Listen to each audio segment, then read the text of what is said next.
Alright, so I was thinking yesterday, China's a huge country, right?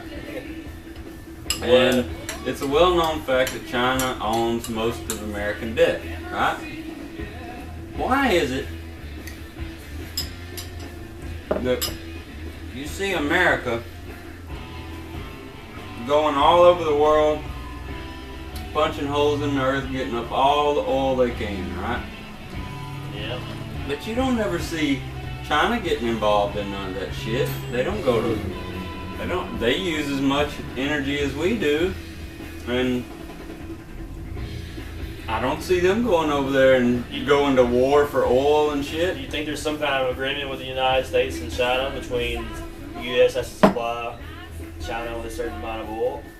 I think that that's exactly what, I think that China is already, I think it's quite possible that China has already taken ownership of the American government. They do whatever the China says, but if they, rather than go put their Chinese flag all over the world and go punch holes in the earth and all that, why would they do that when they can piss the world off at America? An investment they've already got control of. So America will get the bad name instead of them. That's right. And then, if World War III happens, then China can come out looking like a bed of roses, like a hero in this situation, by saving the rest of the world by finishing America off. You don't think the U.S. would write them out if they ever come to that point? No. Why would they? They're already getting paid by the Chinese. I think that Obama, for instance, already knows who he's working for. He knows he's working for the World Bank? Yeah, but specifically his debt. He's working for the men that own his debt. They tell him what to do. And I think that's China. I think it's a very good chance that it's China. I know this sounds like a conspiracy theory, but it's not that far of a stretch. Why would we go get all this oil? Why would we take the responsibility of going and stealing it from everybody and then export this? It's valuable enough to us to do whatever it takes to go secure it, but then we just export it right over to China, which is supposedly our enemy. We put a lot of it in reserves. That's true, but a lot of oil gets exported to China all the time. Maybe they're not drilling their own wells. Maybe they're giving China a discount on the oil, which helps the U.S. recover some of their money that they took from China. I don't know, Nick. This is just speculation. Yeah, definitely. But I don't see why China would do that if they already own the American government. So you're expecting them to give it to them for free? No.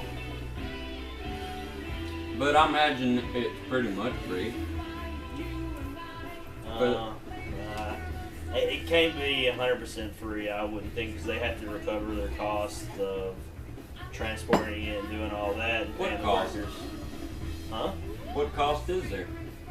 We're going over there and stealing it. We're going over there and blowing bombs up and killing people and taking their oil. They still have to pay the workers and all that shit is what I was referring to, and transporting it. You have to pay the physical workers to go dig the holes and do all the labor and shit, right? Most of the wells have already been tapped before we even got there. We're just taking over the wells that are already there. We're adding more, I'm sure. But for the most part, they already had oil wells. That's why they was setting them on fire over there when they first went to Iraq. They was setting the oil wells on fire. That wasn't so... America wouldn't waste oil that way. Or actually, was it Iraq that was setting their own on fire? It was because... I remember somebody setting them on fire. I don't remember what country it was, but I remember something like that. They just didn't want the U.S. to have it, obviously. and they knew what they was there for. Yeah. I just think it is highly unlikely that China is as big and as they are, and with as great a population as they are, they don't. Why are they not drilling oil? Why are they not? I'm sure they have their own exploratory places too. And they use coal a lot more than we do as well. But I think that this whole thing has been set up for way longer than we've been alive. I think that as the population increases on any given landmass, if I call the country, then as the population increases beyond their value to government, then that's where the next war is going to be. They go to where they can get away with killing the most people, reducing the population the most. And the next step is America. What good? Going back, I think China does drill for oil, but we're just not there to know about it. You know what I mean? Where are they drilling it at? That I don't know, but I guarantee you, China is at least drilling at least 10 fucking oil wells. They simply cannot import all of their oil because they have so many goddamn people. They got to get some of their own to make it easier to sustain for the normal business. We're just not there to know about it, in my opinion. I guess it's possible. It's likely even that private companies, Chinese companies, really there isn't a private Chinese company. It's not a democracy over there. Yeah, it's communism, but they do have private companies. But I think the government has a large influence, which kind of doesn't make it private. You know what I mean? But they're still owned privately. Like I fucking seen this one of the Chinese bitches over there. She's worth like $3 billion. She can't find a fucking boyfriend. Why? I don't remember. I think everybody was just trying to hit and run or some shit like that. The bitch was ugly too. I'll fuck her. Get some of that jack pussy. Me and Bree were talking about earlier about our differences in opinion on relationships in general. Like the age-old debate that men think of sex as just a physical act. There's no emotion involved and they ought to be able to fuck whoever they want. And to a larger degree, I agree with that. But for different reasons than most people. She didn't like me talking about this at all, but this is what I think is...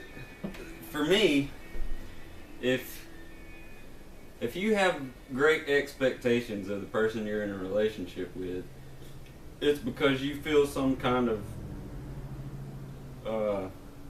ownership of them.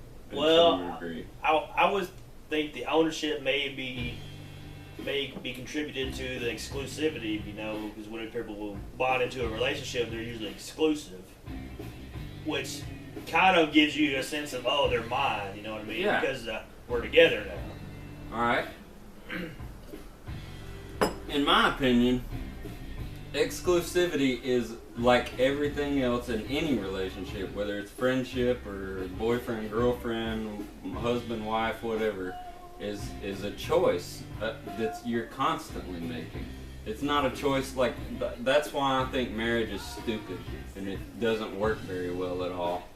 Is because you making a decision, people that get married make a decision one day and try to stick to that decision and the expectations that they had that one day for the rest of their lives. But they're foolish to set expectations for the rest of their lives based on just that past. That's exactly what I mean. So, in order for a relationship to be rational in my opinion, you can't build these great big expectations. Like, for instance, I don't think there's any reason why I shouldn't be able to go fuck whoever I want, whenever I want. But this is why I feel that way. If you give the person that you're in a relationship with free reign to do whatever the hell they want, and you commit yourself to the idea that I'm not going to be mad at them, I'm not going to judge them, I'm not going to hate them for making decisions or behaving in such a way that I don't agree with. If you can do that, then you can observe the behaviors that they choose to make. And in so doing, you get a more objective understanding of what they want out of life, which makes it easier for you to make decisions on how exclusive you want to be in that relationship, how close you want to be to this person. In other words, theoretically, in my opinion, if I meet a girl and we're dating and whatnot, and I'm fucking dating 5 or 6 other girls at the same time, and then theoretically, the one I like the most, I'm gonna sleep with the most and spend the most time with, right? Well, theoretically, yes, but there's a lot of ifs and buts in that thing. Well, my point is, the difference between, like, Bree has this classical, traditional definition of what love is. Like, I love you so I won't cheat on you, I love you so you come first and all that stuff. I don't think that way at all. I won't sleep around for more practical reasons, you know. One, because I know it'll hurt her feelings. I know that there's consequences to my behaviors, and I don't want to hurt her feelings. Two, because I don't want to bring a disease into my bed, to her bed, you know, and practical reasons like that. But I think that I love her more than she's capable of loving me, simply because if she went and slept with another guy, she got drunk and fucked some dude, I honestly don't think I would care at all. As long as she was safe and she didn't give me herpes or some shit, if it was just for sleeping with somebody else, I don't think I would even get mad the first time. If she did it all the time, then that's different, because that's telling me that she wants something else besides you. Exactly. But the reason, the evidence of my love for her is in the fact that I choose her every single day. Every day I make the same decision to be with her, to give her that exclusivity. But it's not because she told me to, and it's not because she expects me to be that way. It's because I make that decision myself. That, to me, is what a relationship should be based on, not a preset, defined bunch of rules that really don't make any rational sense. For instance, some people work 4 months out of the year off on an oil rig or something in Africa. Yeah. Can you really, like, if my wife, for instance, if I had a wife and my wife had a job like that or something where she was gone all the time, like, let's say I was married to a rock star or something, she was gone all the time. Yeah. And to me, it wouldn't be love at all to get upset with her if she fucked somebody while she was on the road. The way I look at it is, women like to fuck and men like to fuck. It is a natural inclination. So because I'm not able to be there, all I can hope for is that she's safe while she's doing it. But to give her an ultimatum, are you going to be in a relationship with me or not? And if you are, then you have to keep your dick in your pants or keep your panties on, your chastity belt on. Yeah. To me, that is an unrealistic and mean expectation, because ideally, you want your partner, or I want my partner, to be as free as possible, to make her decisions for herself, without you interfering. Without my interference, exactly. But the reason for that is I can observe her behaviors and see if watching trends of behaviors, like, to me, there's no one behavior. There's no one thing that she could do one time to make me furious with her. I really don't think there is one. Unless maybe she hit me in the head with a frying pan or something. But for the most part, there's really the thing that makes me mad in our relationship is when I see a trend, when she performs it, when she knows how I feel about a certain thing, and then she performs that behavior over and over again, you know.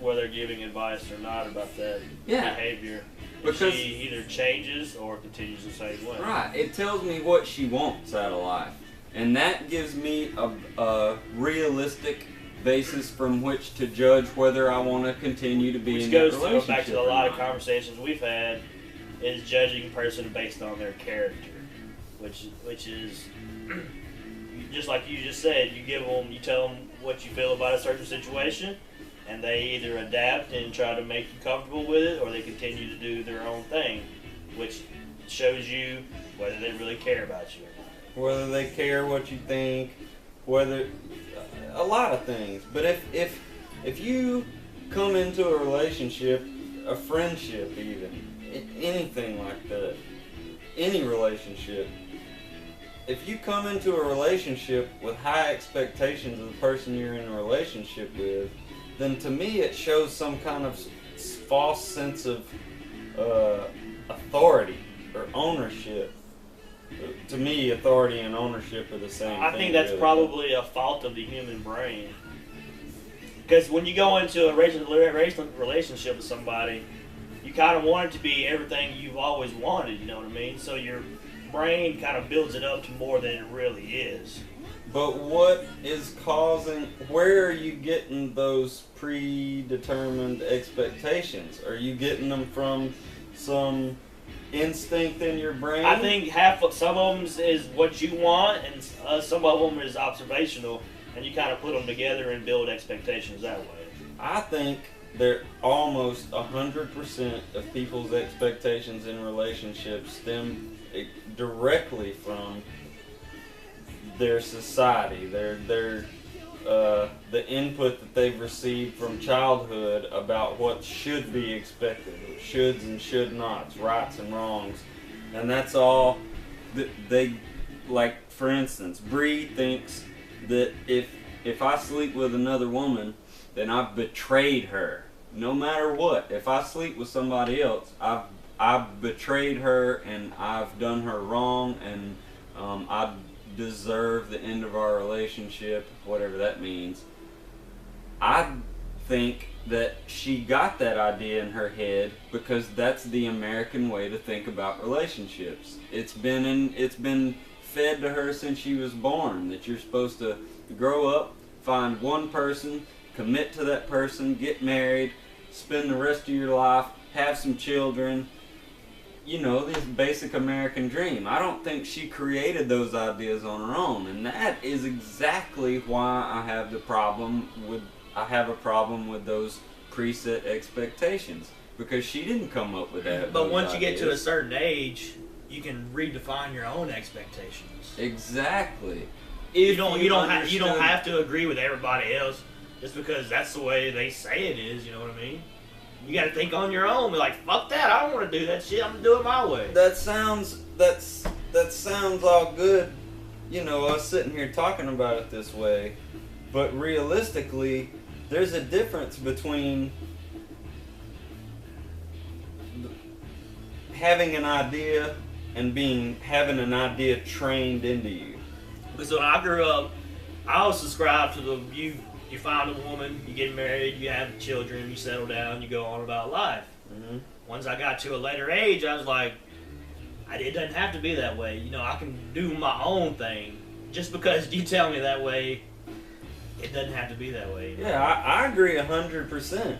But I think we're a very small minority of people thinking that it's okay to doubt and to diverge from the status quo. The status quo is, my point is that the status quo and the way to think about relationships and anything else in the world for that matter is not always as simple as making a decision like it is for us. For a lot of people, they don't understand the fact that they're trained from birth to believe these certain idealisms that don't necessarily make any sense at all. Just like people are raised to believe in Jesus and all that stuff. Yeah. And that everyone that doesn't believe in Jesus is going to hell specifically. That's, to me, that's completely absurd. But I have to accept the reality that the majority of the people in this country believe that very strongly. And I think that it's because they don't know that they've been trained to think that. They've been brainwashed their whole lives. Yeah, exactly. They have no idea that that's not their own idea, that they didn't come up with that on their own. They just go with it. So that speaks to the general intelligence of the American population. That's what you're saying. It does, and I think that because they can't break upon the barrier of their own brain. Well, they don't know that there is one. I think that a lot of people don't know. Like, it's like, for instance, the fact that you can sit down with a Christian and explain to them how people came to believe in the Big Bang Theory, the way through science that you can measure distance by light beams and the color of light at certain distance, it changes. And yeah, all that shit. Yeah, there's specific scientific data that will prove to anyone by mathematical certainty a certain number of evolutionary facts. But the majority of the American public, even if presented those facts, if you just line them out for them, they still cannot conceive of it being true, not because they're not intelligent enough to understand it, but because the training is so embedded into them that they don't have a chance to accept it. And the reason that is I've talked to you about Pavlov's dogs before, right? Conditioning. And yeah, stuff like those dogs that were slobbering over the bell ringing. They didn't understand that bell didn't mean food. That bell didn't mean food at all. It had nothing to do with, one didn't have to do with the other at all. But the association was so systematically programmed into their minds, their brains, that thought was stronger than their conscious decision making. Does that make sense? Yeah, it makes sense. And I think humans are exactly in this exact same situation, and with the government it's the same way. I think the government is subtly and over a long period of time they have distributed this story. Idealisms. Yeah, that gets people to behave in a favorable way. Pre-programmed, basically. Yeah. So that these people believe these ideas so much, by the time they're even old enough to understand what the ideas mean, they already believe it wholeheartedly. They have an instinctual defense built around those idea systems. What does it take as a person to overcome that? Ooh.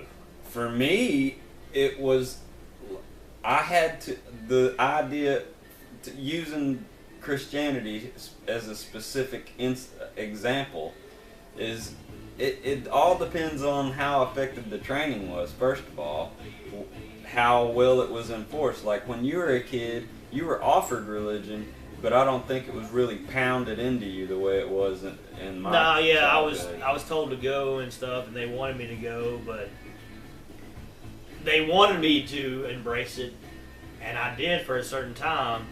But just like I got to a certain point where I started thinking on my own, and I just decided to go away and make my own decisions in life. You know what I mean? I was so well trained into that stuff that I had to come up against specific contradictions again and again and again, and I had to suffer in order for me to question and doubt what I'd been trained to understand. And so you had to push it to the brink so many times before you had to make a breakthrough. Before my mind could think logically about the subject, I had to break away the preformed notions. So you had to prove it wrong, basically, several times? Yeah. I had to not even prove it wrong. I've said this before. You probably heard me say that accepting that there is no God in the way that most people believe in God, like a man in the space that has a personality and an opinion about everything human beings and a power over you. Yeah, all that stuff. But releasing my belief in God wasn't near as hard as accepting the possibility that there was no God. There's a fine line there, but it makes all the difference in the world. Except for me, I had to suffer proving myself wrong a million times by going. I had to go with religion. I believed it so invariably. I was trained like a really good dog, and I had to follow that until I ran into. I was so passionate about it, luckily, that I found the extent of where my belief systems broke down in the face of logic. And it had to happen a whole bunch of times before I was able to accept the possibility that I was wrong about religion, about Jesus and all that stuff. So that once I was able to unbelieve what I'd already been trained, then believing something else was very, very simple in comparison. Very simple. To create a new idea is very simple. Like, we all, as a critical thinker ourselves, we talk about how easy it is to live life just making decisions on our own every day, you know? Like, critical thinking. It's creating yourself every day. Making your own decisions, thinking for yourself, all that stuff. It's very, very easy once you start doing it. But before you can do that, you have to unbelieve all the things that you've put in the way between the way you think about a thing and the way, how do I put this? You understand what I'm saying? Like, you have to unbelieve all the training that you've already had before you can critically think about it. So basically, you got to reformat your hard drive. Yes, exactly.